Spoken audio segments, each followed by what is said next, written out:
Hand over ചെയ്യാൻ പോകുന്ന ഒരു പ്രോജക്റ്റ് ആണ് നിങ്ങൾക്ക് ഞാൻ കാണിച്ചു തരാൻ പോകുന്നത്. അതിൻ്റെ 2 ബെഡ്റൂമിൻ്റെ സ്റ്റാർട്ടിംഗ് പ്രൈസ് എന്ന് പറയുന്നത് 1.1 മില്യൺ ആണ്. അതിൻ്റെ ഒരു സ്ക്വയർ ഫീറ്റ് എന്ന് പറയുന്നത് 800+ ആണ്. 1.3 മില്യൺ ആണ് നമുക്ക് ഡീസൻ്റ് ഒരു 1000+ സ്ക്വയർ ഫീറ്റ് ഉള്ള 2 ബെഡ്റൂം കിട്ടുക.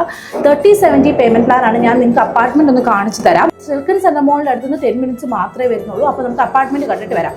ഇതൊരു 2 ബെഡ്റൂം അപ്പാർട്ട്മെന്റിന്റെ ലേഔട്ട് ആണ്. ഈ പ്രോജക്റ്റിൽ സ്റ്റുഡിയോ 1 ബെഡ്റൂം 2 ബെഡ്റൂം വരുന്നുണ്ട്. ഡിഫറെന്റ് ടൈപ്സ് ഓഫ് ലേഔട്ട്സും വരുന്നുണ്ട്. അപ്പോൾ ഈ ലേഔട്ട് ഞാൻ ഫുൾ ഡീറ്റെയിൽ ആയിട്ട് കാണിച്ചു തരാം. അപ്പോൾ നമ്മൾ കയറി വരുമ്പോൾ തന്നെ റൈറ്റ് സൈഡിലായിട്ട് സെമി ക്ലോസ്ഡ് കിച്ചൺ വരുന്നുണ്ട്. ലെഫ്റ്റ് സൈഡിൽ ഗസ്റ്റ് വാഷ്റൂം വരുന്നുണ്ട്. പിന്നെ സ്പേഷ്യസ് ആയിട്ടുള്ള ലിവിംഗ് ഏരിയ വിത്ത് ബാൽക്കണി. അത് കഴിഞ്ഞ് നമ്മൾ വരുമ്പോൾ ലോണ്ടറി റൂം ആണ്. അതും അത്യാവശ്യം സ്പേസ് ഉണ്ട്. പിന്നെ 2 ബെഡ്റൂംസിലും അറ്റാച്ച്ഡ് വാഷ്റൂം വിത്ത് വാർഡ്രോബ്സ് ഉണ്ട്. അപ്പോൾ ഇതാണ് മാസ്റ്റർ ബെഡ്റൂം. ഈ അപ്പാർട്ട്മെന്റ് ടോട്ടൽ സ്ക്വയർ ഫീറ്റ് എന്ന് പറയുന്നത് 1110 സ്ക്വയർ ഫീറ്റ് ആണ്. 880 സ്ക്വയർ ഫീറ്റ് തൊട്ട് സ്റ്റാർട്ട് ചെയ്യുന്ന 2 ബെഡ്റൂം ഉണ്ട്. 1.1 മില്യൺ ആണ് കേട്ടോ സ്റ്റാർട്ടിംഗ് പ്രൈസ് 2 ബെഡ്റൂമിൻ്റെത്. പിന്നെ 1 ബെഡ്റൂം വരുന്നുണ്ട്. അതിന്റെ സ്റ്റാർട്ടിംഗ് പ്രൈസ് വരുന്നത് ഒരു 850 ആണ്. ഞാൻ നേരത്തെ പറഞ്ഞിട്ടുണ്ടായിരുന്നു ഇത് സിലിക്കൺ സെല്ല മോളിന്റെ തൊട്ടടുത്താണ് വരുന്നത്. നമ്പർ ഓഫ് യൂണിറ്റ്സ് വളരെ കുറവായതുകൊണ്ട് ഡിമാൻഡും ഭയങ്കര കൂടുതലാണ്. അപ്പോൾ ഇതിനെപ്പറ്റി കൂടുതൽ ഡീറ്റെയിൽസ് അറിയാൻ ഈ താഴെ കാണുന്ന നമ്പറിൽ കോൺടാക്ട് ചെയ്യുക. നമ്പർ ഓഫ് യൂണിറ്റ്സ് വളരെ കുറവാണ്.